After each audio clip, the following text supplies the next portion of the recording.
Welcome to new TV Telugu. Tirumala లడ్డూలో జంతు కొవ్వు కలిసిందంటూ CM Chandrababu Naidu, deputy CM Pawan Kalyan చేసిన ప్రచారం పూర్తిగా తప్పుడు దుష్ప్రచారమని సుప్రీంకోర్టు ఆదేశాలతో జరిగిన సిబిఐ ప్రత్యేక దర్యాప్తు బృందం ఛార్జ్ షీట్ ద్వారా స్పష్టమైందని మాజీ మంత్రి ఆర్కే రోజా అన్నారు. వైఎస్ జగన్ ను రాజకీయంగా ఎదుర్కోలేక ఆయన ప్రతిష్టను దెబ్బతీయాలనే ఉద్దేశంతోనే ఈ ప్రచారం చేశారని ఆమె మండిపడ్డారు. కోట్లాది మంది హిందువులు ఆరాధించే తిరుమల శ్రీనివాసుడి పవిత్రతను కూడా రాజకీయ లబ్ధి కోసం కించపరిచారని విమర్శించారు. నగరిలో మీడియాతో మాట్లాడిన ఆర్కే రోజా మాట్లాడుతూ నిజాయితీగా విచారణకు ఎదురొడ్డి నిలబడి తిరుమల లడ్డూ తయారీలో జంతుకు ఉపయోగించలేదని చట్టపరంగా నిరూపించుకున్న వైఎస్ జగన్ పై చేసిన ఆరోపణలకు చంద్రబాబు, పవన్ కళ్యాణ్లు ప్రాయశ్చిత్తం చేసుకోవాల్సిందేనన్నారు. వైఎస్ జగన్ కాళ్లు కడిగి ఆ నీళ్లను తమ తలపై చల్లుకోవడమే వారు చేసిన తప్పులకు సరైన పరిహారమని వ్యాఖ్యానించారు. సిబిఐ సిట్ ఛార్జ్ షీట్ స్పష్టంగా నిజాలను వెల్లడించినప్పటికీ టీడీపీ, జనసేన నేతలు ఇంకా అదే అబద్ధపు ప్రచారాన్ని కొనసాగించడం దుర్మార్గమని ఆర్కే రోజా అన్నారు. రాజకీయ ప్రయోజనాల కోసం తిరుమల లడ్డూలో కల్తీ జరిగిందంటూ ఫ్లెక్సీలు ఏర్పాటు చేస్తూ ప్రజలను తప్పుదోవ పట్టించడమే కాకుండా భక్తుల మనోభావాలను తీవ్రంగా దెబ్బతీస్తున్నారని ఆరోపించారు. దేవుడంటే భయం, భక్తి ఉంటే ఇలాంటి దుష్ప్రచారాలకు దిగేవారా అని ప్రశ్నించారు. చంద్రబాబు చెప్పినట్టు మాట్లాడే డ్రామా ఆర్టిస్ట్గా పవన్ కళ్యాణ్ వ్యవహరిస్తున్నారని ఆర్కే రోజా విమర్శించారు. లడ్డూలో కల్తీ జరిగిందంటూ అబద్ధాలు ప్రచారం చేసినప్పుడు విజయవాడ దుర్గమ్మ ఆలయంలో మెట్లు కడిగిన పవన్ కళ్యాణ్ ఇప్పుడు ఆ ప్రచారం అసత్యమని తేలిన తర్వాత భక్తులకు ఏం సమాధానం చెబుతారని ప్రశ్నించారు. కోట్లాది మంది భక్తుల మనోభావాలను కించపరిచినందుకు ముందుగా క్షమాపణ చెప్పాలని డిమాండ్ చేశారు. విజయవాడ వరదల సమయంలో సహాయక చర్యల్లో విఫలమైన కూటమి ప్రభుత్వం ఆ వైఫల్యాల నుంచి ప్రజల దృష్టిని మళ్లించేందుకే తిరుమల లడ్డూలో పంది కొవ్వు కలిసిందంటూ దుష్ప్రచారం చేసిందని ఆర్కే రోజా ఆరోపించారు. ప్రజల కష్టాల నుంచి తప్పించుకునేందుకు దేవుడి ప్రతిష్టతో చెలగాటమాడడం ఘోరమని విమర్శించాడు. తప్పుడు ప్రచారం, అబద్ధపు రాజకీయాలతో ప్రజలను మోసం చేస్తున్న టీడీపీ, జనసేన పార్టీలను ప్రజలు తగిన విధంగా శిక్షిస్తారని ఆర్కే రోజా అన్నారు. చంద్రబాబు, పవన్ కళ్యాణ్లు రాజకీయాలకు త్వరలోనే ప్రజా తీర్పు తప్పదని ఆమె స్పష్టం చేశారు. ఇలాంటి వాళ్ళని మోడీ గారు, అలాగే రాష్ట్రపతి ముర్ము గారు ఖచ్చితంగా శిక్షించాలి. వీళ్ళ మీద కేసులు ఫైల్ చేయాలి. ఎందుకంటే ఈరోజు మీరు చూస్తే భగవంతుడి మీదే తప్పుడు ప్రచారం చేసే ధైర్యం చేశారు అంటే వీళ్ళు ఎంతకైనా తెగిస్తారన్న విషయాన్ని వాళ్ళు గుర్తించాలని కూడా ఈ సందర్భంగా తెలియజేసుకుంటున్నారు. ఎందుకంటే మన ఇంట్లో మన బిడ్డలు తప్పు చేస్తే ఒక అమ్మాయో అబ్బాయో చంద్రబాబు నాయుడు గారు, పవన్ కళ్యాణ్ ఇలా బయట పెడతారా? నిజంగా ఆ తప్పు జరిగిందా లేదా? తప్పు జరుగుంటే ఆ తప్పు చేసిన వాళ్ళు ఎవరో తెలుసుకొని వారి మీద అప్పుడు చర్యలు చేపట్టాలి. తప్పు చేయకుంటే దాన్ని అంతటితో వదలాలి.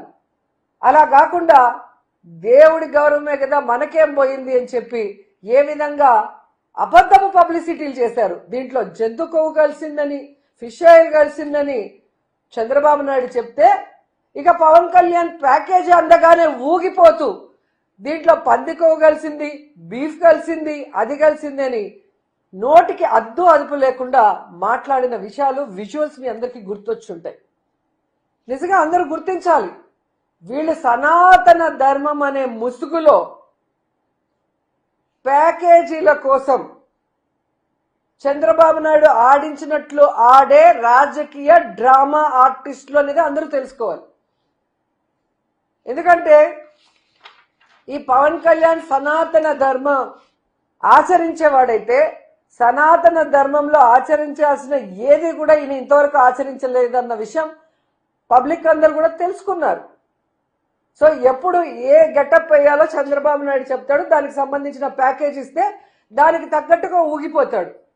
తిరుమల లడ్డూలో జంతు కొవ్వు కలిసిందని చంద్రబాబు నాయుడు ఒక అబద్ధం చెప్తే విజయవాడలో షూటింగ్ లో ఉన్న పవన్ కళ్యాణ్కి తిరుపతికి వచ్చేదానికి టైం లేదు కాబట్టి ప్రాయశ్చిత్తం కోసం అంటూ ఏ విధంగా దుర్గమ్మ టెంపుల్ స్టెప్స్ ని పైనుంచి కిందకి కడుక్కుంటూ వచ్చినాడు. మరి చంద్రబాబు నాయుడు చెప్పిన ప్రాయశ్చిత్తం కోసం చేసిన ఆ అబద్ధపు ప్రచారానికి ప్రాయశ్చిత్తం కోసం దుర్గమ్మ టెంపుల్ మెట్లు కడిగావే, మరి ఈరోజు నువ్వు చంద్రబాబు నాయుడు చెప్పింది పచ్చి అబద్ధం.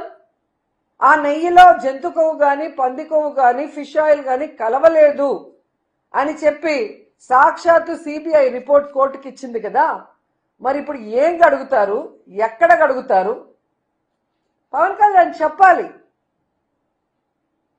ఈరోజు భక్తులందరి కాళ్ళు కడిగి మీ నెత్తిన చల్లుకోవాలి. జగన్మోహన్ రెడ్డి గారి కాళ్ళు కడిగి మీరు నెత్తిన చల్లుకోవాలి. ఎందుకంటే ఇది జగన్మోహన్ రెడ్డి గారిని టార్గెట్ చేసి మీరు చేసిన నాటకం కాబట్టి. ఈరోజు ఆయన తప్పు చేయలేదు కాబట్టి ధైర్యంగా నిలబడ్డాడు. తాను తప్పు చేయలేదు అని ప్రూవ్ చేసుకున్నారు జగన్మోహన్ రెడ్డి గారు. ఆయన కాళ్ళు గడిగి చంద్రబాబు నాయుడు, పవన్ కళ్యాణ్ నెత్తి మీద చల్లుకోవాలి. ఎందుకంటే మీ అందరికీ తెలుసు, ఆ రోజు పవన్ కళ్యాణ్ తిరుపతిలో మీటింగ్ పెట్టి అసలు ఎంత ఊగిపోయినాడు, ఎంత మాట్లాడాడు. ఆయన ఒక ఎత్తు అయితే ఆయన పక్కన ఒకడు ఉన్నాడు అదే రోజు మీటింగ్ లో, మీరు చూస్తే అరవ శ్రీధర్. వీడు ఇంకా రెచ్చిపోయి డిక్లరేషన్ గురించి నోటికి వచ్చినట్టు వాగాడు. ఈరోజు ఏమైంది? దేవుడు చాచి పెట్టి కొడితే గింగిరాలు తిరుగుతూ వచ్చి పడ్డారు. ఆడవాళ్ళ జీవితాలని నాశనం చేసే వీళ్ళు, ఆడవాళ్ళకి అబార్షన్లు చేసి వాళ్ళని రోడ్డు మీద పడేసిన వీళ్ళు, సనాతన ధర్ములు, వీళ్ళు జగన్మోహన్ రెడ్డి గారి గురించి మాట్లాడే వ్యక్తులు అని అడుగుతున్నా. ఎంత సిగ్గుచేట ఒకసారి ఆలోచించండి. ఈరోజు నిజంగా వీళ్ళు హిందువులైతే చంద్రబాబు నాయుడు, పవన్ కళ్యాణ్ నిజంగా హిందూ ధర్మాన్ని వీళ్ళు గౌరవించే వాళ్ళైతే దేవుడిని ఏ విధంగా నోటికి వచ్చినట్టు ప్రచారం చేశారో నైతిక బాధ్యత వహించి రాజీనామా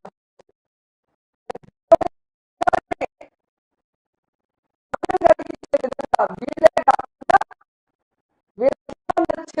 కాకుండా మాట్లాడించినందుకు వీళ్ళ మీద సుప్రీంకోర్టు సుమోటోగా కేసు తీసుకొని వీళ్ళని శిక్షించాలి.